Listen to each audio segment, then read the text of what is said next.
Mauvais Studio. Je suis Michel Tuttle. Je suis Frank Magic. Et vous écoutez Mauvais Travail. Michel Tuttle.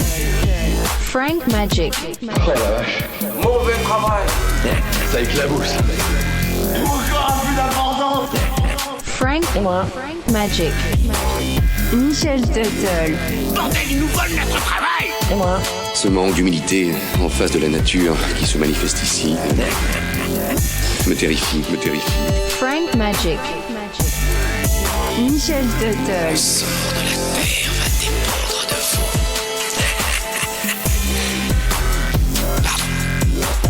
vous. Mauvais travail.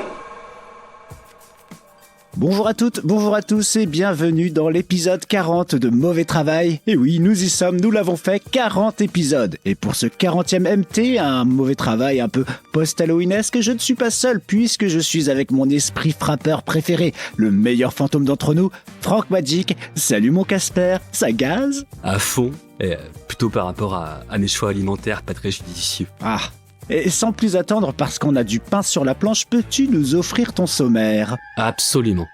Dans cet épisode, nous allons vous parler d'un cas que vous connaissez sûrement. L'affaire de la maison Winchester.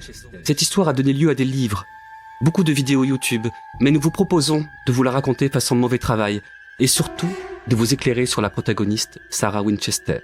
Qui était-elle vraiment ? Était-elle vraiment la personne décrite dans toutes les vidéos que vous avez vues et entendues ? Eh bien, dans cet épisode, vous allez tout savoir. Michel, tu voulais dire un dernier truc avant le lancement du jingle ? Oui, un petit disclaimer. Cet épisode va parler d'armes à feu, on entendra des coups de feu, des impacts, ça va pétarader. Alors, nous devons préciser que nous ne sommes pas ici pour faire la promotion de fusils et autres revolvers et que même si on va pas mal en parler, nous détestons cela. Si pour vous c'est un sujet qui vous rend mal à l'aise ou pire, nous vous invitons à faire l'impasse sur ce mauvais dossier. Un gros bisou à vous, rendez-vous au prochain épisode et pour les autres, rendez-vous de l'autre côté du jingle.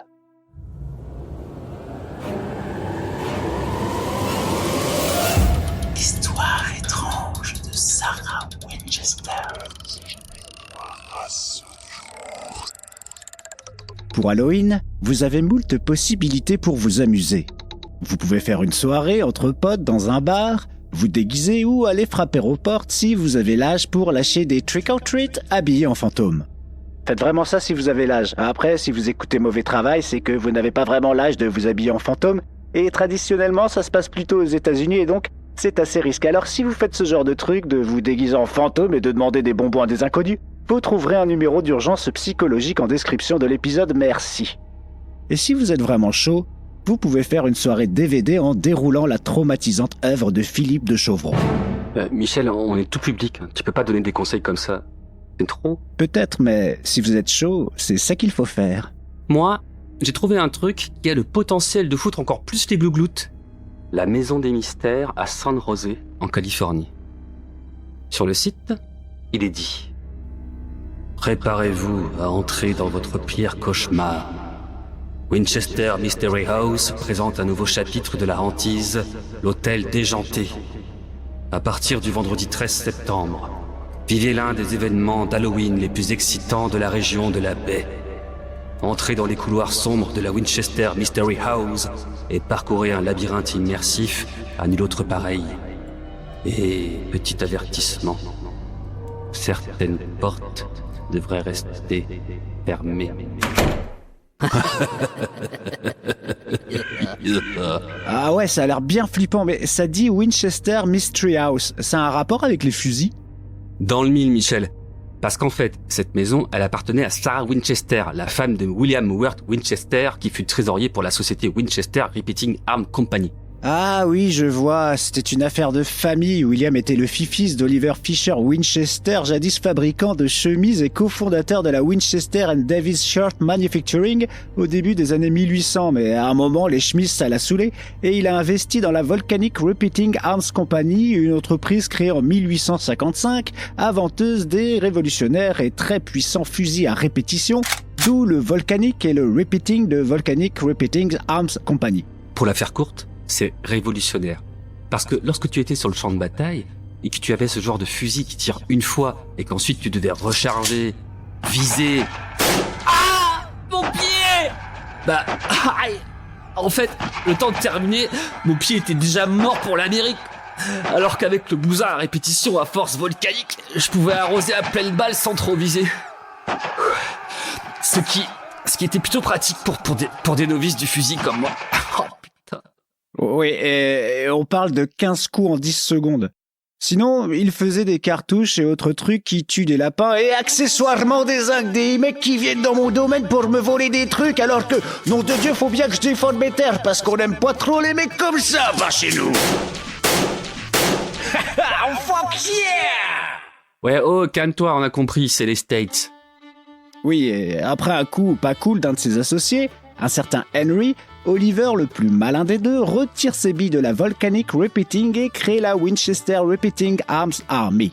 C'est d'ailleurs grâce à lui que les armes deviennent de plus en plus légères au cours du temps et introduisent sur le fusil le cran d'arrêt afin d'éviter de se tirer dans le pied sans faire exprès. Spoil, ça arrivera et pas qu'une fois. Mon pied! Ok, c'est cool, mais on va pas faire l'histoire de l'armurier parce que, d'une, ça m'intéresse pas. Et de deux, j'ai commencé ma phrase sans réfléchir à un 2, donc continuons sur le fifis d'Oliver Winchester.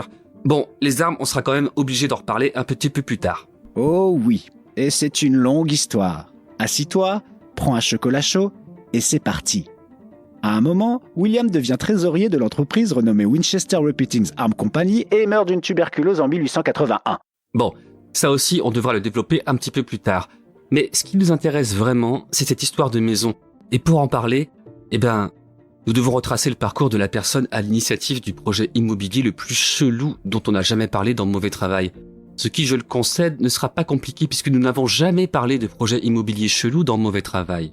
Ce qui, à mon avis, est un peu paradoxal quand on voit la tronche de la cover de notre émission. Et d'ailleurs, en parlant de cela, j'en profite pour lancer un appel très sérieux. La photo utilisée sur la cover de Mauvais Travail nous a toujours nous-mêmes intrigués, mais après moult recherches, on n'en a jamais trouvé l'origine. Alors, si vous savez d'où vient cette image chelou, de chantier chelou, contactez-nous, on vous fera gagner un truc chelou. Bien dit, mon Michel. Et quant à moi, je vais vous parler de Sarah Winchester. Sarah Lockwood Pardee naît en 1839 à New Haven, dans le Connecticut, de l'union de papa Leonard Pardee et de Sarah Bunce. Elle a 6 frères et sœurs et fait partie de ce que l'on appelle les WASP, un acronyme signifiant en ces francs protestants blancs anglo-saxons, des descendants de colons britanniques appartenant à l'élite de la nation américaine. Lors de son enfance, dorée, elle est instruite dans les meilleures écoles privées et éduquée bien comme il faut. Son père est un menuisier très réputé de New Haven, connu pour ses chariots et qui a fait fortune pendant la guerre civile en fournissant des ambulances aux armées de l'Union. Côté maison, puisque c'est un sujet qui va nous intéresser, il dirige les chantiers dans le coin et s'inspire du design et de l'ornementation victorien. C'est d'ailleurs son goût pour ce style qui confère le style distinct de l'époque des maisons de New Haven. Polyglotte, dès ses 10 ans, Sarah parle le latin, le français et l'espagnol. Elle joue du piano et a une culture excellente pour son âge. Au bled, elle squatte toutes les meilleures fêtes mondaines et a tellement de charisme malgré sa timidité et sa petite taille qu'on la surnomme la Belle de New Haven. En 1862, elle épouse donc le fameux William Wirt Winchester. En 1863, la famille est tragiquement frappée par la mort lorsque la sœur de William, Annie Dye, meurt en couche, suivie par son fils 19 jours plus tard, alors même que son autre fils de 2 ans meurt juste avant. Sarah, elle, tombe enceinte en 1865, après une fausse couche, et donne enfin naissance à Annie, en hommage à Annie Dye. En 1866, quelques semaines plus tard, Annie meurt d'une maladie infantile. Alors, je vais essayer de dire les choses pas trop froidement, mais à cette époque, le taux de mortalité infantile est assez élevé, et il n'est donc pas rare de perdre un nouveau-né. Ouais, tu ne pouvais pas le dire plus froidement. Cette épreuve la plonge dans une lourde dépression. La relation du couple en sera affectée, et ce n'est pas terminé. La série continue, puisque Oliver, le père de William, meurt quelques années plus tard, en 1880. Cette mort affecte énormément Sarah, qui adorait son beau-père. Avec William, il décide de déménager un peu plus loin et de construire une maison en supervisant l'architecture, ce qui s'avère être une révélation pour Sarah. Nous sommes toujours en 1880, et elle perd sa mère. Son mari, lui, comme on vous l'a dit précédemment, meurt en mars 1881 d'une tuberculose. Dans un intervalle de seulement 10 mois, les personnes les plus importantes pour Sarah l'ont quittée. Sarah hérite donc de la moitié des parts de la Winchester Repeating Arms et touche la modique somme, voire la maudite somme, de 22 millions de dollars et 777 actions de l'entreprise, de quoi voir arriver. Mais bon, l'argent c'est bien, mais ça n'aide pas Sarah qui tombe dans une très profonde dépression et, comme elle a des potes sympas et que c'est l'époque, un de ceux-ci lui conseille d'aller voir un médium. Ce qu'elle fait en se rendant à Boston afin de rencontrer Adam Coons, ce genre de médium qui a pignon sur rue. Celui-ci, au cours de la séance, lui dira « Écoutez Sarah, je vais pas tortiller, votre défunt mari est avec nous et il me dit... Sarah, il y a une malédiction sur notre famille. C'est cette malédiction qui a pris ma vie et celle de notre enfant, et je crains fort qu'elle te prenne ta vie aussi. Oh, et aussi... Aïe! Mon pied! Mais bordel, j'étais certain d'avoir enclenché ce foutu cran d'arrêt. Ah, voilà! Aïe! Ah, mais... Aïe, aïe, aïe. En réalité, enfin dans l'histoire telle qu'elle est rapportée, il informe Sarah via le médium que cette malédiction est due au fait que l'arme créée par la famille Winchester est responsable de milliers de morts par balle de personnes qui, à présent, demandent vengeance. Le médium de continuer et de dire Bon, en fait, je vais pas tortiller pour vous le dire. Il va falloir apaiser ses armes et vendre aussi sec la propriété de New Haven. Grassement payer et partir faire un voyage vers le soleil couchant ou ce genre de conneries, vous voyez. Ah, aussi, votre mari me dit qu'il sera à vos côtés et vous guidera lorsque vous verrez votre nouvelle maison et que, dès que vous la verrez, vous la reconnaîtrez immédiatement. Cette maison, vous la retaperez pour vous et pour les esprits morts par balle via ces maudites armes. Cette maison, vous ne pourrez jamais arrêter de la construire et... Attention, si vous arrêtez de la construire, vous mourrez. Sinon, je prends les chèques et la CB, mais j'ai pas de sans contact, c'est à cause des esprits, ça brouille le bazar. Et puis, si vous avez des tickets resto en plus, ça me dépannerait bien. Nous sommes à la fin des années 1800, et à ce moment-là, le spiritisme, ou ce que les Américains appellent spiritualisme, est en vogue. On est à l'époque des sœurs Fox. Souvenez-vous, on en a déjà parlé dans Mauvais Travail, épisode 16, en révélant la supercherie de celle que j'avais tendrement qualifiée de maman du spiritisme. C'est l'époque où l'on se démène pour savoir si les tables tournent vraiment contrôlées par les esprits ou si tout ça n'est que bullshit. Mais en grande majorité, on y croit. Donc, ne jugeons pas trop hâtivement Sarah. Tout à fait, pas de jugement hâtif. Bref, peu de temps après cette expérience spirit, Sarah vend sa maison de New Haven et se laisse guider par son défunt mari comme préconisé par le médium. En 1884, elle commence sa quête en se dirigeant vers l'ouest de la Californie. Elle visite moult maisons sans succès, puis atteint la vallée de Santa Clara, située au sud de la baie de San Francisco. À cette époque, l'endroit est verdoyant et connu pour être agricole. Un endroit très fertile par rapport à ses sols très fertiles. Aujourd'hui, elle est également très fertile, mais plus agricolement parlant car on y trouve des petites boîtes ou leurs petits sièges sociaux genre Adobe System, Apple, Dolby, eBay, Meta, Google, Twitter ou autres Frank Magic Industry. Vous l'avez donc deviné, il s'agit de la Silicon Valley. Et si vous voulez briller à la machine à café, la vallée du silicone s'appelle comme telle car silicone c'est pour silicium, un nom donné en 1971 par le journaliste Dan Hoffler en référence aux matériaux de base des composantes électroniques. Merci. Donc là, elle découvre une maison de 6 pièces en pleine construction. Le bien appartient au docteur Caldwell. Après négociation, j'imagine à base de gros billets, le doc lui vend la maison pas terminée et les 162 acres de terrain qui en mètres carrés font environ 655 591,12 mètres carrés. Une fois propriétaire, Je suis propriétaire, Winnie est propriétaire. elle fait stopper les travaux en cours, engage des artisans du coin et se lance dans la construction de la maison. T'as oublié l'architecte ? Mais non, pas besoin. Sarah, pour édifier sa maison, elle va se faire aider par les esprits bienveillants rôdant dans le coin. Une main-d'œuvre pas chère, mais ce n'est pas le but de Sarah qui est, je le rappelle, richissime. Son but est d'élaborer une maison sans queue ni tête afin de perdre ou enfermer les esprits énervés voulant se venger de leur mort sous les balles des carabines Winchester. Toutes les nuits, elle se rend dans une salle spéciale. La salle bleue. La Blue Room. La Habitation Azul. Tu vas le faire en allemand aussi Ouais, j'allais y aller, ouais. Ok, non, continue, s'il te plaît. Ou même la Spirit Room, une pièce austère où, habillée d'une de ces 13 robes de couleurs différentes confectionnées pour l'occasion et aidée de sa planche de Ouija, une planche en bois à base de lettres de l'alphabet, de chiffres ainsi que des mots oui, non, bonjour, au revoir ou même ketchup ou maillot. Un enfant qui... Bon, désolé, je mets un peu de légèreté. Ça m'angoisse tout ça aussi, c'est pour ça. Ensuite, pour faire fonctionner la planche servant à communiquer avec les esprits, vous l'aurez compris, on utilise soit un verre, alors vide, je précise parce qu'une fois retourné, ça cool, ou une goutte, un objet en forme de goutte, qui lors de la séance pointera les lettres pour faire des phrases, chiffres, oui, non, et tout ce que voudra bien nous dire l'esprit contacté. À l'aide de sa planche, elle prend donc les informations nécessaires à la construction de sa maison et le lendemain matin, elle fait sa petite réunion avec son contremaître afin de continuer le chantier en donnant ses indications. Côté indications, c'est assez spécial puisque les idées dictées par les esprits, qui n'ont pas tous un diplôme d'architecte, sont assez bordéliques et pas forcément réalisables. Esprit, guidez-moi. Dites-moi ce que nous allons faire demain. Alors déjà, on va réunir tous les voisins, plaquistes, plombiers, médiums, couvreurs, plaquistes, enfin tout ça, et on va tous aller les chercher et on va... Oh non, Marc-Emmanuel, je t'avais dit de me lâcher. J'ai pas besoin de toi. Dégage. Ok, mais avant, je vais chercher du matériel chez Brico Dépôt et parler avec tous les plaquistes de la région. On a besoin de plaquistes. Les fantômes derrière moi, est-ce que vous êtes chaud pour aider Madame Winchester? Je déteste les fantômes. Ah bah oui, si l'esprit qui la guide c'est Marc M, pour sûr, le chantier va pas être très cohérent.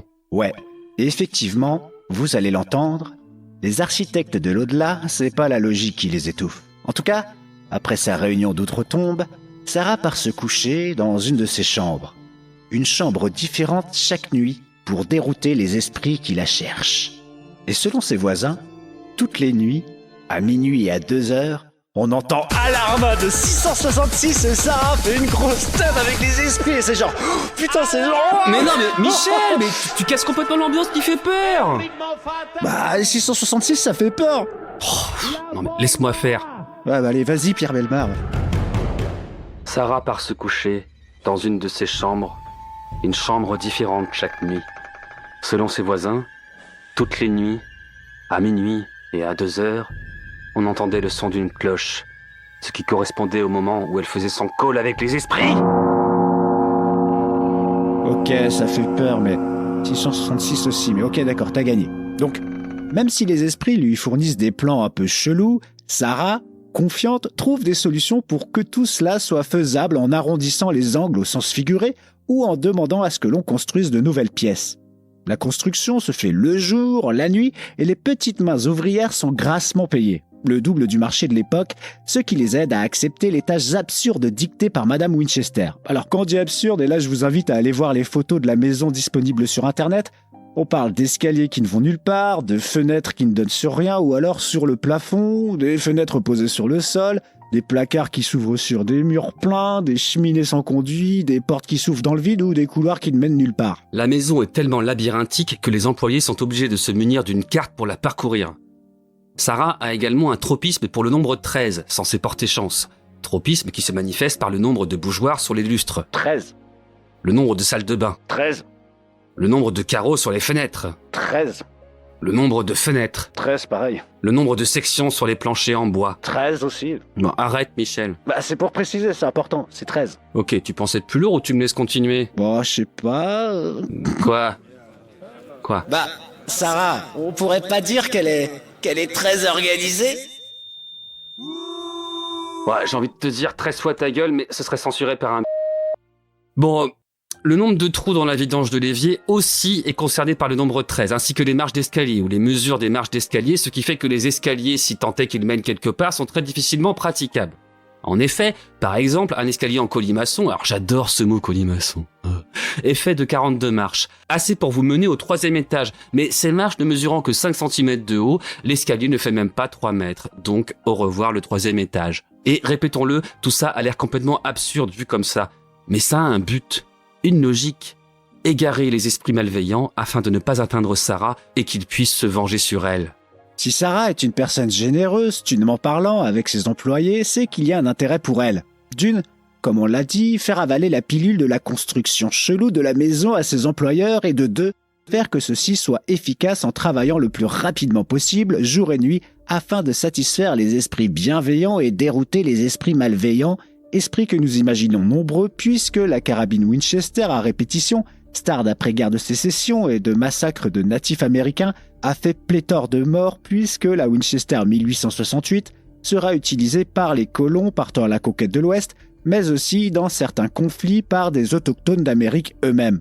Parce que oui, Oliver, le papa de Feu William, le mari défunt de Sarah, il s'en foutait. Il vendait des armes à tout le monde, achetait du popcorn et regardait les deux parties en conflit se battre avec ses fusils.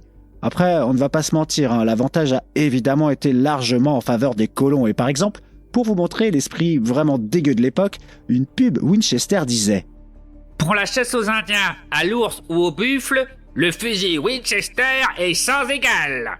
Voilà. Oliver Winchester était définitivement une ordure opportuniste.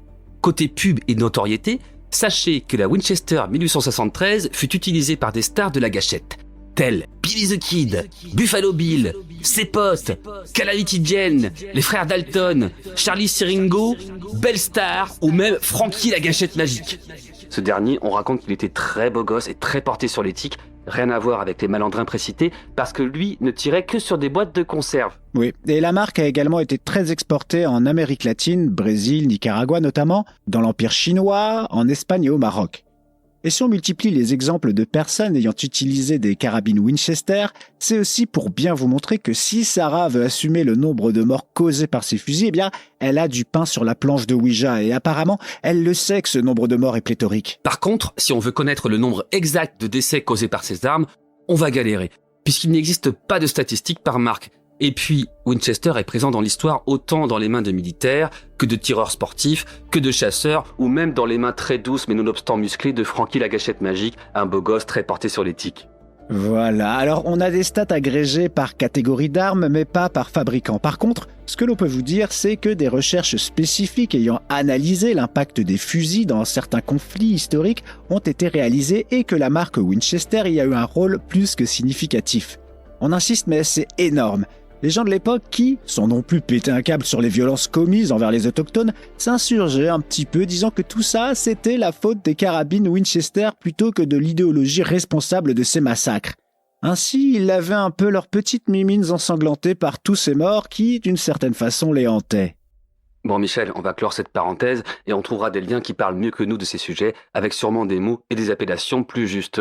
Nous mettrons des liens en description. Tout à fait, mais là où nous voulions en venir finalement, c'est que selon la légende de la maison Winchester, Sarah, c'est comme si elle devait assumer toutes les saloperies des États-Unis d'Amérique seule. Et avant de continuer, précisons tout de même que Sarah n'a pas vraiment participé à l'entreprise Winchester, mais évidemment a beaucoup profité de tout l'argent gagné grâce à, comme le disait beau papa Oliver, l'arme qui a conquis l'Ouest. Allez, retour à la maison W.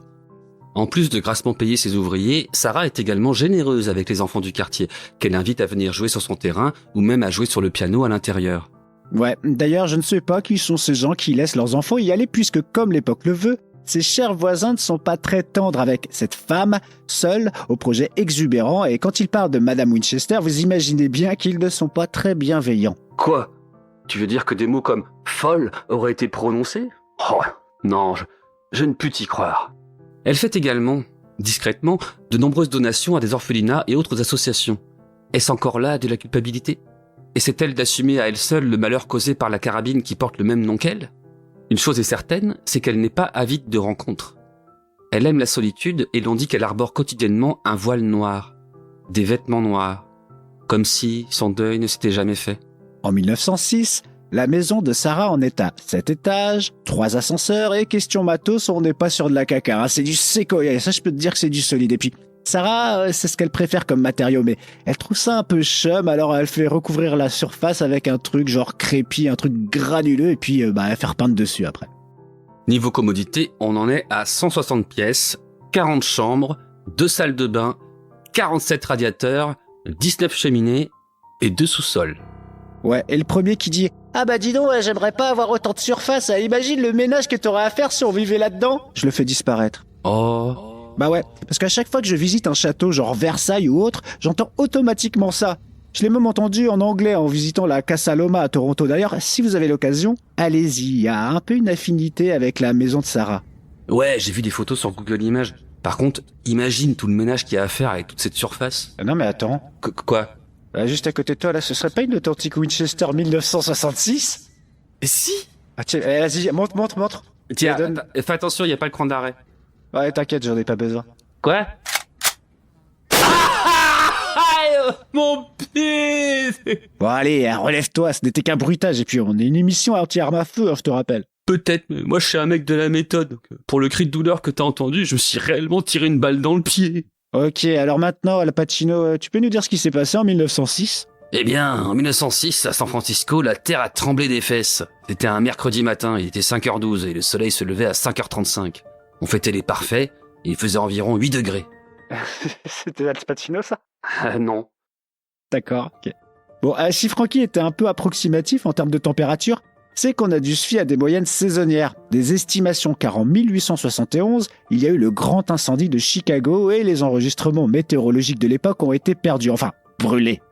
Intéressant ce niveau de détail. On va donner la couleur de tes chaussettes aussi ? Bah oui, elles sont jaunes avec un Bob l'éponge qui irait à gorge déployée et Patrick derrière qui fait des proutes en mettant sa main sous ses aisselles. Bob porte ses vêtements habituels, chemise blanche, cravate rouge, pantalon marron, chaussettes blanches et chaussures noires. Ok. Le bout des chaussettes est marron évidemment et dessous il y a marqué en anglais Bob l'éponge carrée ainsi que le site internet où sont vendues ces chaussettes bien qu'on me les a offertes et que je ne suis pas certain qu'elles aient été commandées directement sur ce site. Mais bon, en tous les cas, j'adore ces chaussettes. Je fais du 41 et des fois elles taillent en 40. Ok, donc séisme, 5h du mat, 7,9 sur l'échelle de Richter, et tout ça le long de la faille de San Andreas. Le tremblement s'est ressenti jusqu'au centre du Nevada, un gros bordel quoi. Mais pour la maison Winchester, ce n'est pas non plus dramatique, car celle-ci est équipée d'une base flottante et résiste relativement aux secousses. Oui, parce que les 3 étages du dessus sont quand même effondrés dans le jardin, ainsi que la cheminée qui se trouvait dans la chambre où Sarah dormait la nuit du séisme.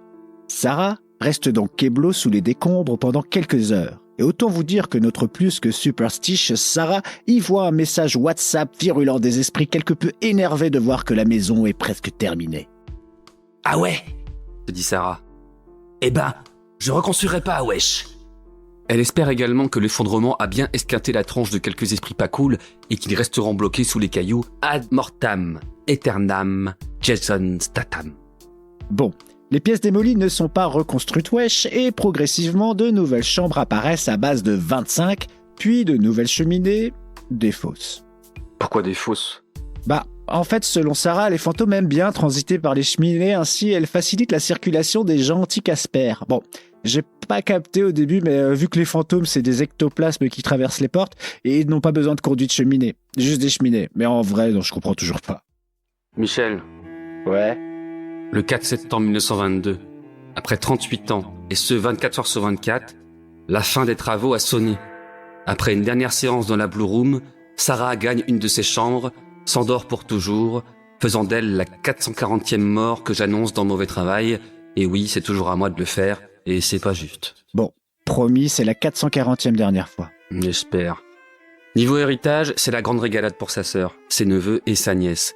Ses employés reçoivent également une somme d'argent et l'hôpital du Connecticut, spécialisé dans la tuberculose, reçoit également une donation.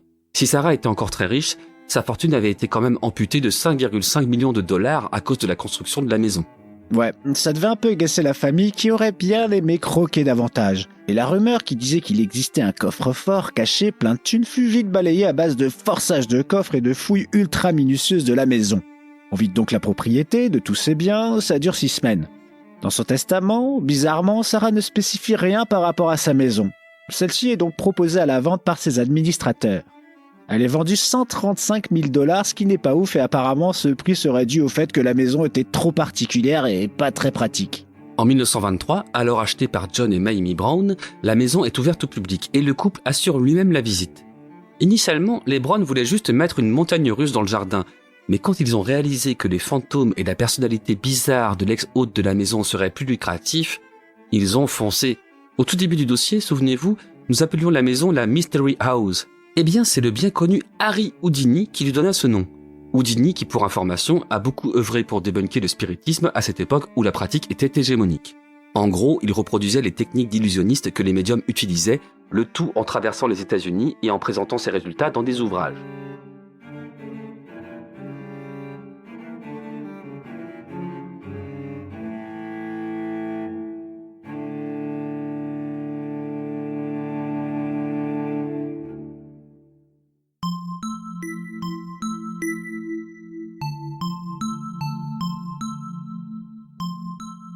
La véritable histoire de Sally Sarah Winchester. Si Houdini n'est plus là pour débunker cette histoire, il y en a un qui, dans son podcast anglophone Skeptoid, s'en donne à cœur joie.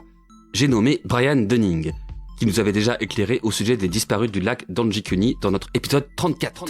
Pour ce debunk, nous avons également glané des infos, ça et là, mais toutes issues d'un livre dont on vous parle juste après. Mais avant, citons Brian Dunning.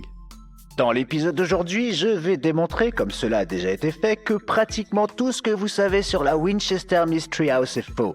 Mais surtout, qu'une histoire vraie bien plus précieuse et édifiante est tragiquement occultée et perdue. Oh les gars, Oui Ben, sans déconner, vous voulez pas arrêter là votre émission ? Parce que cette histoire, elle est parfaite en fait. C'est un des meilleurs mythes américains du XXe siècle. Elle est mystérieuse, elle est émouvante, elle fait un peu peur et tout. Elle est parfaite. Et là, ce que vous faites avec votre rationalité relou, c'est que vous allez briser la magie du truc. Donc moi, j'en ai ras le bol, je me casse. Allez, c'est bon. de toute façon pour nous t'étais déjà pas là donc... mais t'es rentré par où? Bah normalement, par le conduit de votre cheminée.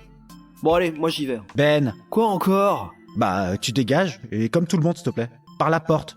Merci. Ouais, c'est ça, ouais. Salut. Bon, va falloir condamner cette cheminée, Michel. Bah elle est déjà en fait, hein. Ça c'est juste une façade, y a pas de conduit, c'est de la déco. Bah attends, mais comment il a... Putain. Oh mon Dieu, Ben de violence ne serait qu'un maudit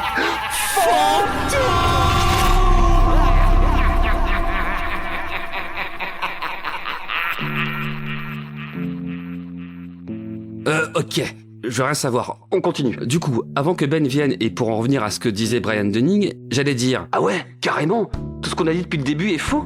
Bah pas tout à fait, enfin, bon, pas de spoil.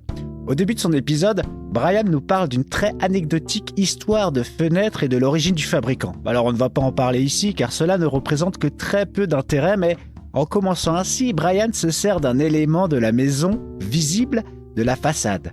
Et cette façade, il propose de la retirer, mais également de soustraire cette façade mystérieuse que constitue Sarah Winchester pour aller au cœur de la vérité. Au cœur de la maison et au cœur de son hôte. C'est très joliment dit, ça. Merci. Tu penses que les petits mauvais ont pas capté que c'est toi aussi qui écris mes répliques? Et que du coup tu viens de t'auto-féliciter sur juste une reformulation d'un truc en français via Google Trad ou je sais pas quoi? Bah oui, je sais, mais vas-y, parle-nous de la vraie Sarah Winchester, gros malin. Eh ben justement, il y a un truc que tu ne sais pas sur ce prénom, Sarah. Ok, c'était son vrai prénom, mais on l'a jamais appelé comme ça.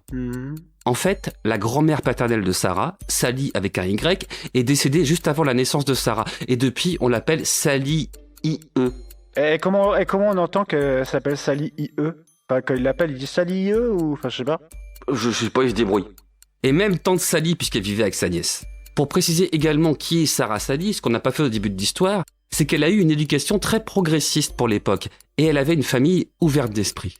D'ailleurs, pour en revenir aux histoires de noms, Sarah Sally n'appelle pas sa maison The Mystery House, hein, vous vous en doutez, mais quand elle commence les travaux, elle la rebaptise Villa Lianada parce que le domaine originellement s'appelait Lianada. Bon, c'est pas ouf comme info, mais voilà, fallait que je le dise. Si une bonne partie de l'histoire est vraie, une autre partie est fausse, et forcément entretenue puisque, comme on vous l'a dit, la maison est devenue une attraction touristique. Il existe une biographie de Sarah par Mary-Jo Ignofo. Captive of the Labyrinth, Sarah Winchester heiress to the Reeful Fortune. Captive du labyrinthe, Sarah Winchester, héritière de la fortune des fusils, aux éditions Brochet. Dans le livre, les choses sérieuses commencent, car directement, on apprend que ce n'est pas via les mots de son mari défunt via le médium qu'elle décide de partir en Californie. Non. C'est surtout pour se retirer au bord de la mer afin de vivre son deuil en paix, en profitant du climat agréable et des opportunités financières qui s'offrent là-bas, car comme on l'a dit en début d'émission, la terre y est fertile. J'ajouterais qu'à l'époque, la Californie, c'est la place où être. Dans ce temps-là, les brochures foisonnent et vantent cet endroit incroyablement beau où les biens immos sont bon marché, où il fait bon vivre. L'endroit parfait pour refaire sa vie, quoi. Et le fameux médium? Eh bien, c'est une invention totale de l'auteur Susie Smith, tirée de son livre Prominent American Ghost, Grand fantôme américain, paru en 1967. C'est dans ce livre que le tropisme de Sarah pour les fantômes arrive dans l'histoire. Au passage, des recherches ont été faites pour prouver que le médium existait dans le coin, mais chou blanc, zéro médium à ce nom. Absolument. Et aucune occurrence à des fantômes ou à des médiums ne sont à noter dans les journaux et dans les témoignages avant 1967, l'année de parution de ce roman. Et on s'entend, quand bien même elle aurait eu recours à un médium, que ça n'aurait pas été chelou à cette époque où les gens, et puis majoritairement de son rang, le faisaient régulièrement. Dans le mauvais dossier, on parle du fait que Sarah faisait pas mal de dons à des associations ou hôpitaux. Eh bien, on était assez loin du compte car plus que ça, elle versait régulièrement des centaines de milliers de dollars à l'université de Yale et près d'1 million pour aider la recherche contre la tuberculose, cause qui lui tenait à cœur puisque son mari William en était décédé. Elle était également une femme d'affaires excellente à une époque où c'est rare, possédant de nombreuses propriétés dans la région de San Francisco, que ce soit des résidences ou des terres agricoles, car je le rappelle, là-bas les terres sont Fertile. Bravo Francky, allez, tiens, attrape le sucre. Gentil chien. Ah, calme-toi. Sarah était donc sérieuse dans ses affaires et n'essuyait pratiquement aucun échec. Loin de la légende de la femme bizarre qui faisait construire sa maison bizarre, elle partageait sa vie, non pas entre ses 13 chambres, mais entre 5 maisons. Son projet préféré, et on la comprend, restait sa villa Lianada. En fait, c'était du pur kiff. Et pour le côté chelou de la maison, c'est juste parce qu'elle s'amusait à jouer à l'architecte sans formation, mais avec un tas d'idées. Elle construisait, tentait des choses, recommençait, détruisait, patacouffin, yadi yadi yada, etc. Bon, après faut pas se mentir, hein, les escaliers qui ne vont nulle part ou les fenêtres qui ne donnent sur rien, c'est plus du fait des changements constants des plans plutôt qu'à une volonté d'originalité. Alors, pour les escaliers, en fait, c'est apparemment lié au tremblement de terre de 1906. Quand il y a eu cette catastrophe, Sarah n'a effectivement pas voulu reconstruire. Et apparemment, c'est là que les travaux se sont arrêtés, et non à sa mort telle que le voulaient les injonctions du médium dans la légende. Ce qui fait que l'on passe de 38 ans de travaux à 20 ans. Donc les trucs chelous, genre porte qui mène dehors dans le vide, c'est aussi à cause de l'arrêt des travaux, et non un prank pour fantôme. Et pour les trucs chelous à base de nombre 13, ne vous inquiétez pas, ça arrive. Tiens, Sarah dira elle-même, après le tremblement de terre, qu'on aurait dit que la maison avait été construite par un fou. Concernant la maison et le côté incohérent, on peut également noter que le tout a plus été imaginé comme un patchwork, des pièces sans relation construites petit à petit. Cette non-cohérence n'était donc pas volontairement créée afin de déboussoler les fantômes, mais était plus la conséquence de la non-vision globale de la structure. D'ailleurs, elle-même disait que sa maison était un peu décousue. Dans sa vidéo, une youtubeuse anglophone, Kaz Rowe, mentionne un élément intéressant sur l'architecture victorienne en disant que naturellement, ce genre de configuration a un caractère relativement labyrinthique et que le fait que ce genre de bâtiment soit constitué d'un certain nombre de pièces reliées entre elles n'était pas le fait du hasard, mais un genre de système de climatisation naturelle à une époque où la climatisation et autres moyens de contrôler le climat d'une maison n'étaient pas ceux d'aujourd'hui. Sarah expérimentait d'ailleurs pas mal de choses comme le fait de perfectionner la plomberie, le chauffage, ou même de recycler l'eau de la maison pour la réutiliser. C'est encore un point pour démontrer que la maison, bien que chelou, n'était pas si chelou. Sarah, dans une lettre, dit Je dois constamment provoquer des bouleversements pour une raison quelconque. Par exemple, mon hall supérieur qui mène à la chambre à coucher a été rendu si sombre de manière si inattendue par un petit ajout qu'après qu'un certain nombre de personnes aient failli se casser la margoulette dans les escaliers, j'ai décidé d'enlever un mur. Et j'ai fait installer une lucarne. Et ensuite, étant épuisée, j'ai envoyé les ouvriers un temps chez eux, pour qu'ils profitent aussi de moments de repos pendant l'hiver. Sarah était très discrète, voire trop. Et quand elle donnait de l'argent aux œuvres, et ça, c'est quand même resté dans la légende du personnage, elle le faisait anonymement et donc personne ne le savait. Du coup, vu de l'extérieur et aussi par la presse, pas trop portée sur la vérité, sa maison était considérée comme un caprice de riche complètement démesuré, un caprice onéreux flanqué à la face d'une population pas riche pour dessous et disons-le, très en galère à l'époque. Ah bah tiens, la presse. Parlons-en. Ouais, car à cette époque, même si c'est encore pas mal le cas aujourd'hui selon les médias, on était juste porté sur du sensationnalisme et non sur de l'investigation. En ces temps-là, les journaux ne se contentent que de peu de sources, de rumeurs non confirmées et il n'y a jamais de contre-enquête. D'ailleurs, un article de 1895 intitulé « Une femme qui pense qu'elle mourra lorsque sa maison sera construite » jouera un grand rôle dans la légende de Sarah Winchester, la dépeignant comme une personne bizarre avec des obsessions bizarres et tout plein de trucs bizarres à base de spiritisme. Des pures conneries, quoi. Encore une fois, elle paiera sa discrétion. Elle est riche. Elle design une maison hallucinante. C'est une femme seule dans les années 1900 et comme elle ne veut pas accorder d'interview, les journalistes quelque peu frustrés et voulant combler les vides de la vie de la dame la font vite passer pour, ouvrez les guillemets, une folle qui n'aurait pas supporté le deuil de ses proches. Et oui, c'est mal vu d'être une femme seule qui fait ce qu'elle veut dans ces années-là. Et concernant le nombre 13, on avait dit qu'on y reviendrait. Eh bien en vérité, juste les motifs des bouches d'égout font apparaître le nombre 13 dans le domaine. Donc on peut pas vraiment parler d'obsession, quoi. Et en fait, c'est un article du magazine Wild World qui remettra une pièce dans la machine à ragots en faisant un article intitulé « La maison la plus étrange du monde ». Un des charpentiers de la maison dira: Le chiffre 13 dans les lustres, le nombre de salles de bain, de fenêtres, de panneaux de plafond et d'autres choses ont certainement été ajoutés après la mort de Madame Winchester.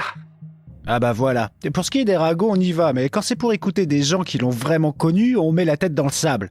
Et puis, histoire de dégonfler la fausse personnalité complètement obsédée par le nombre 13 et la superstition véhiculée par la légende, sachez que les éléments les plus improbables de la maison seraient également des ajouts pour mieux vendre la visite du domaine Winchester. Les gens qui la connaissaient vraiment étaient bien vénères et auraient aimé qu'on les interroge un peu plus, mais que voulez-vous ? Une fois que le train de bullshit lucratif est parti et lancé à pleine vitesse, il est inarrêtable. On a autre chose de faux ou là c'est bon ? Bah, tu te souviens de la fameuse chambre bleue, la Habitation Azul, où elle faisait ses réunions avec Marc Emmanuel et Valérie Damido, les esprits bienveillants lui donnant des plans pour les travaux du lendemain ? Oui. Bah là, pareil. Aucune occurrence à cela dans les témoignages de l'entourage de Sarah, et je dirais même plus, personne n'a jamais entendu qu'elle avait quelconque intérêt pour ça. Ce qui est bizarre pour une femme censée appeler les esprits tous les jours à minuit.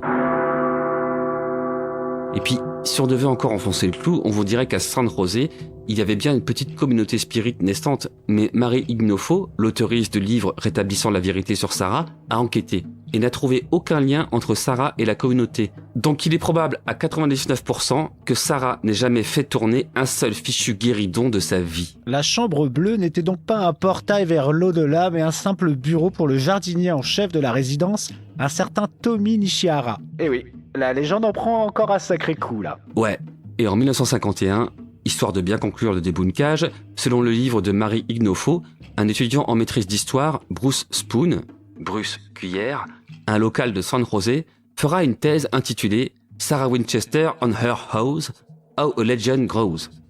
Sarah Winchester et sa maison, comment grandit une légende. Dans cette thèse, il interrogera d'anciens employés de Sarah et lira tout ce qui a été écrit sur elle. Sa double conclusion est que d'une, et promis il y aura un 2 cette fois, d'une, Sarah était seulement heureuse d'imaginer cette maison, elle s'amusait, et de deux, il y avait énormément de chômage, et l'économie était complètement bouleversée à cette époque. Les gens galéraient dans tous les domaines. C'est pour cela que Sarah embauchait énormément de gens, que ce soit pour la maison ou même dans ses vergers. Ses employés étaient américains, hollandais, italiens, irlandais, chinois et japonais, toutes les origines présentes dans la région à cette époque. Ses ouvriers étaient vraiment très bien payés et elle était très appréciée par eux. Apparemment, elle employait même des gens dont elle n'avait pas besoin, juste pour employer le plus possible. Et sur le nombre d'employés, aucun ne parle de fantômes, de spiritisme ou même de culpabilité à l'égard des victimes de la carabine Winchester. D'ailleurs, pour ses voisins bienveillants, le fait qu'elle embauche des étrangers ne leur plaisait pas du tout. Ils se disaient qu'elle devait forcément faire des rituels bizarres avec cette population. Concernant sa fin de vie, le fait qu'on ait très peu de clichés ou représentations d'elle, c'est qu'elle portait effectivement un voile et avait des soucis physiques dont elle avait honte et qui font qu'elle ne voulait pas trop se montrer. En 1922, alors qu'elle souffre depuis un moment de polyarthrite rhumatoïde, ce qui explique d'ailleurs ses difficultés à se mouvoir et que les marches d'escalier n'étaient pas hautes à certains endroits de sa maison, Sarah commence à prendre des dispositions pour se préparer à sa mort. Une fois Sarah ayant quitté notre monde tangible, les Brown capitalisent sur le côté mystery et sur les fantômes hantant cette maison. C'est d'ailleurs cet aspect qui attire encore beaucoup de monde aujourd'hui. Une guide de la maison mystérieuse, dans la vidéo de Casrow, nous confie que quiconque vient à la maison Winchester apprend quelle est la légende. Et selon le guide qui fera la visite, ils auront le droit, parfois, à la vraie histoire. Une partie des guides vous parlera de l'architecture de la maison ainsi que de l'histoire véritable de Sarah Winchester, mais une autre partie vous parlera de la légende, des fantômes et tutti quanti. Elle précise aussi que pour les émissions télé, les guides sont contraints de ne parler que de la légende, chose qui en frustre certains. Vous l'avez compris, le truc qui intéresse le plus les gens, c'est la hantise des lieux et ainsi, sur Internet, nous pouvons lire moult témoignages de visiteurs comme quoi ils ont vu des trucs bizarres. Joe, 2005. C'est dans la salle à manger vénitienne, à l'heure du dîner, un vendredi 13, que j'ai fait ma première rencontre à la maison Winchester. Quand nous sommes rentrés dans la pièce, ma femme et moi avons entendu la plus belle des voix qui chantait. Ça sonnait italien. Nous ne pouvions pas dire d'où la musique venait, mais le guide m'a juré qu'il ne passait jamais de musique enregistrée dans la maison. Ma femme et moi avons tous deux pensé que c'était l'expérience la plus romantique et la plus effrayante que nous ayons jamais eue. Bob, 2014. Ce jour-là, j'étais malade comme un chien. Fièvre, toux, éternuement. Durant toute la visite, ma femme m'a traîné, et quand nous sommes arrivés à la chambre de Sarah, je suis resté derrière le groupe. Alors, j'ai senti quelque chose tirer mon épaule. Je me suis retourné, il n'y avait personne, mais j'ai entendu une voix de femme me dire « Vous allez bientôt vous sentir mieux ». Quelques heures plus tard, je me sentais extrêmement bien, et depuis, je n'ai pas eu le moindre rhume. Stan, 2005. Non seulement le cellier est étonnant, mais il est hanté. Il se cache derrière toutes les caisses. Il ressemble à des ouvriers, mais ils sont très timides et ne restent pas longtemps. Le Grand DJ 2023. J'ai passé 48 heures dans la mystérieuse maison Winchester, là où des milliers de personnes ont vu et entendu des choses étranges. Vous allez pouvoir donc regarder cette vidéo de 4 heures où vous le verrez, il se passe des choses vraiment étranges. Spoil, il ne se passera littéralement rien dans sa vidéo de 3 heures. Rien. Ah, mais si, Rien. si, ah non, Michel, Non, rien. si. À un moment, on entend un truc craquer. Non, ça c'était pas dans la vidéo. Hein. C'est encore dû à tes choix alimentaires pas très judicieux, si je puis me permettre. Oups. Au passage, si vous voulez voir les témoignages de choses inexpliquées qui se seraient passées lors des visites de la Mystery House, le site Man Shadow, qui est une de nos sources pour ce dossier, répertorie de nombreux témoignages, dont ceux que nous avons cités juste avant. Et puis, il y a eu un fameux film sorti en 2018, La Malédiction Winchester. Un film d'horreur américano-australien réalisé par Michael et Peter Spierig qui va être chroniqué par les deux Yannick Banan pour leur minute Banan qui nous diront si oui ou Banan, il faut aller le voir. Les gars, c'est l'heure de votre jingle.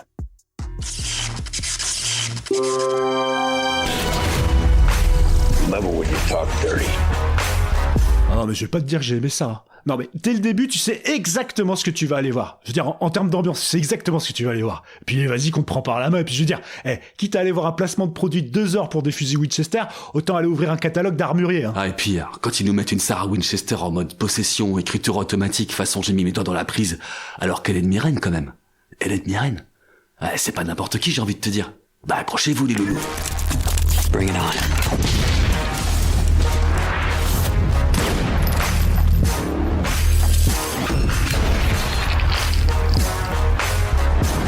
Fuck with me. Salut, c'est Yannick Banan. Salut, moi aussi c'est Yannick Banan et aujourd'hui on vous parle de l'horrifique malédiction Winchester des frères Spierig sorti en 2018. À une époque où le film d'horreur ne se résume qu'à faire sursauter le chaland, bien appuyé par une soundtrack dronesque et dépourvue d'âme en pleine marvelisation du genre où les suites se suivent et se ressemblent, prenant son public de fidèles pour des vaches à lait sans aucune vergogne, voici typiquement l'exemple du film que quand tu l'as pas vu, tu l'as déjà vu 50 000 fois. Non, parce que, dans le cas de la malédiction de Winchester, c'est pas piqué des hannetons, hein, parce que, ok, les costumes, ok, les décors, et on voit qu'il y a du budget, mais, quand même, les frères Spierig avec ce truc, il faut quand même gagner un Razzie Awards à Helen Mirren. Bon, moi je pense que c'est pas justifié, hein, pour Helen Mirren. Mais c'est l'aura du film là ce qui l'amène à ça, quoi. Ouais, autant de dire que le Razzie du pire scénario, ils auraient été comptes pas aller le chercher, vu la bouse hallucinante qu'ils nous ont pondue. Madame Winchester, c'est un plaisir d'enfin vous rencontrer. Croyez-vous aux fantômes, Dr. Price? Je ne crois en rien que je ne puisse voir ou étudier. Je ressens leur présence. Leur énergie, leurs histoires non réglées les ont emmenés ici. Alors, pourquoi toute cette construction? Les esprits, tués par les fusils, veulent que je construise, docteur. Il faut 13 clous pour les enfermer. Une fois qu'ils trouvent la paix, on peut les libérer.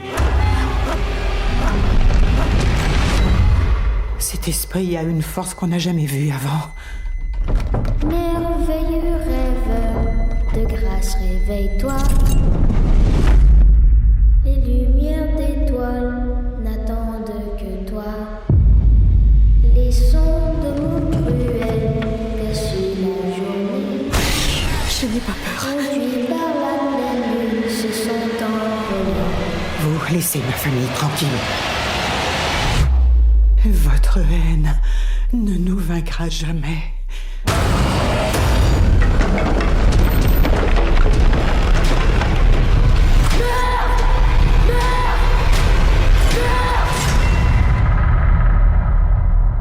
Alors Alors que le but de Sarah Winchester est de perdre les âmes dans sa maison labyrinthique qui n'a ni queue ni tête, eh bien le film, lui, vous perdra tout autant tellement le temps se rallonge, s'étire et tellement les 3 pauvres trucs à noter arrivent en mode 38 tonnes à toute berzingue, les klaxons à fond, on se surprend à souffler tellement c'est mauvais. Le médecin qui doit venir tester l'état mental de Sarah pour savoir si elle est apte à continuer d'être à la tête de l'entreprise Winchester est alcoolique, drogué à l'opium et à vide des visions. Mais suspense aidant, on ne sait pas si c'est dû aux opiacés ou à la maison possédée. N'êtes pas non plus les top shots clichés à la pelle, nous montrant les dédales d'escalier voulant subtilement évoquer un labyrinthe où le Minotaure ne serait autre que cette puissance invisible. Ah non mais, au bout de 2 minutes, on a quand même le droit au coup du gamin somnambule ou possédé là, tu sais, qui lève le bras lentement en pointant du doigt quelque chose que nous on voit pas.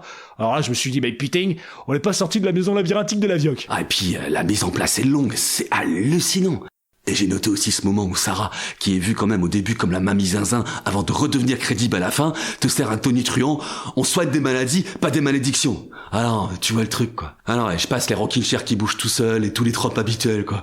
Et puis on va pas spoiler, mais le docteur apparemment il est mort. Moi j'étais mort avant la fin du film, donc je me suis endormi. Du coup, je sais pas si c'est lui qui est mort ou pas. Ouais, c'est ça. Juste, moi je me réveille de temps à autre à cause des jumpscares. Alors en effet, des jumpscares, en veux-tu, en voilà, le tout accompagné par des patates sonores trahissant le manque d'idées du film, dont le récit pourtant assez connu et aux occurrences multiples ci et là, aurait été un matériel incroyable de mystère et d'horreur si le film n'avait pas été confié à des frères Spierig, encore tout auréolés d'une critique bien négative de leur désastreux Jigsaw. Et je peux vous dire que c'était pas volé. En bref, un film à gros budget dont le zeitgeist est tout de même bien retransmis, avec des décors pas déconnants, des comédiens pas déconnants, bon, ils ont pas pu s'empêcher de saturer le truc, mais bon, c'est comme ça, mais où le scénario se perd dans la labyrinthique maison Winchester. Alors, question à $5 millions, est-ce qu'on vous conseille ce film?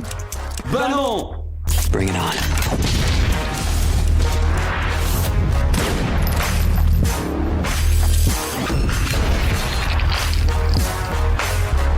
Don't fuck with me.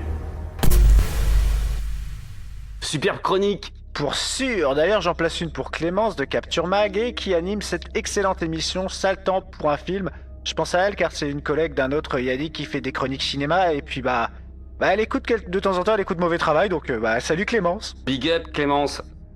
Mais Michel, on y va à la Mystérieuse ou... Enfin, tu penses que ça vaut le coup ou... Pour en revenir à la Mystery House en tant qu'attraction, j'ai écouté quelques émissions évoquant des visites et franchement, ça ne donne pas envie, surtout à l'aune du débunkage de Brian Dunning, le mystère étant totalement factice et surtout les conditions de la visite étant ce qu'elles sont. Dans l'émission Sans oseille le demander, du mardi 20 décembre 2022, Géraldine Mosnas-Savoie reçoit Céline Duchesnay, autrice du livre La malédiction de Sarah Winchester, la contre-enquête.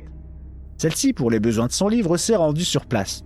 Arrivée au domaine, ce n'est pas tant la maison qui la déçoit, mais elle est un peu troublée par l'ambiance qui, en Californie, est au ciel bleu et aux palmiers, ce qui, on peut se l'avouer en tant qu'Européen, n'est pas ce que l'on imagine en termes de lieu hanté et inquiétant. Tiens, nous on est plus dans les vieux châteaux écossais, les trucs comme ça, Francky, tu vois. Exactement. Donc la façade colorée n'invite pas non plus à flipper, et puis les touristes armés de leurs appareils photo jouant à se faire peur bruyamment en riant fort, ça casse un peu le délire. Céline suit donc cette visite guidée où si on s'éloigne un peu trop de la guide, on est vite rappelé à l'ordre. La visite en elle-même est également organisée dans le but de donner encore plus l'impression que la maison est labyrinthique. Les visites de nuit sont rares, mais des événements sont organisés comme des séances de spiritisme. Lors d'Halloween, on est alors reçu par un illusionniste spirit à base de... Bonjour et bienvenue dans la Spirit Room où Sarah Winchester venait consulter les esprits de la maison. Il appuie ensuite sur un bouton et envoie des bruitages censés inquiéter les touristes. Donc oui, la maison doit être vraiment impressionnante à voir. Et oui, j'aimerais voir ça en vrai, mais pas pour essayer de voir des fantômes. Après, je dis pas que si je devais passer la nuit tout seul dans cette maison, j'aurais pas les glougloutes, parce que d'une, je suis peureux. Ensuite, ce qui est intéressant dans cette histoire, c'est évidemment cette légende qui ne manque pas de sel et qui, quand j'en ai entendu parler, à chaque fois me fascinait. Mais finalement, et comme le dit très justement Brian Dunning, la vérité n'est-elle pas encore plus intéressante ? Même sans ces histoires de fantômes. L'histoire de Sarah Winchester, cette femme brisée par tous ses deuils qui décide de laisser libre cours à son imagination et à son intérêt pour l'architecture, probablement légué par ses parents, est également très intéressante. Elle fait ce qu'elle veut, malgré une époque où, lorsque l'on lit des récits sur des femmes, il n'est fait mention que de leur mari, leur mariage, leurs enfants et leur mort. Dans un des podcasts qui a inspiré cet épisode, un intervenant s'interroge sur le fait que si Sarah Winchester avait été un homme, cette légende aurait-elle existé? Sarah était une personne qui, malgré le lourd bagage que sont les carabines qui ont tué énormément et fait l'histoire sanglante de l'Amérique, décide de faire de sa vie ce qu'elle veut. Son éducation progressiste lui confère peut-être cette générosité avec ses employés, ou alors était-ce encore une culpabilité liée à l'héritage mortifère légué par les armes Winchester? Nous ne le saurons pas. Alors oui, cette histoire est connue, mais il est quand même assez rare d'entendre parler de la vraie Sarah Winchester, alias Sally. Et pour nous, c'était important et très intéressant de le faire. Francky, avant de citer nos sources pour cette émission, peux-tu nous faire ta conclusion? Bah moi, j'en conclus qu'on a beau faire ce qu'on veut de notre vie, il y aura toujours quelqu'un pour nous dire qu'on en a fait autre chose. Vous retrouverez toutes les sources de cet épisode en description, mais nous devons citer évidemment le site Mind Shadows pour la légende bien connue de tous. Le site de la Winchester Mystery House pour aller vite acheter vos billets pour le prochain Halloween. La chaîne YouTube de Kaz Rowe et sa vidéo à propos de la vérité sur la maison Winchester. Le podcast Une histoire particulière de France Culture en 2 parties. La maison hantée de Sarah Winchester, partie 1, la malédiction, et partie 2, la contre-enquête. Et en parlant France Culture, big up à notre pote Thomas Hercouet. Wesh. Sans oseille le demander sur France Culture, une émission présentée par Géraldine Mosna-Savoy pour l'émission intitulée « Êtes-vous prêt à visiter la maison hantée de Sarah Winchester ?» Et bien sûr l'excellent Brian Dunning pour son podcast Skeptoid débunkant l'histoire, Oh là, l'anglais ça va être incroyable. Attention, c'est parti. Demystifying the Winchester Mystery House et surtout... Ouais tu l'as eu. J'ai marqué Demystifying the Winchester Mystery House. Démystifier la maison Winchester, vous chercherez. Et surtout la source la plus importante, le livre de Mary Jo Ignofo, Captive of the Labyrinth, Sarah L. Winchester, Heiress to the Rifle Fortune. Et puis un dernier livre, francophone cette fois, La malédiction de Sarah Winchester de Céline Duchesnay. Voilà. Vous avez de quoi lire, voir et de quoi approfondir la légende de Sarah Winchester et surtout la réalité derrière cette histoire. Les petits mauvais, Frank fucking Magic, je vous salue. Salut Michel, salut Ben, salut les petits mauvais. Et salut Sarah Winchester alias Lily.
Yes, oui.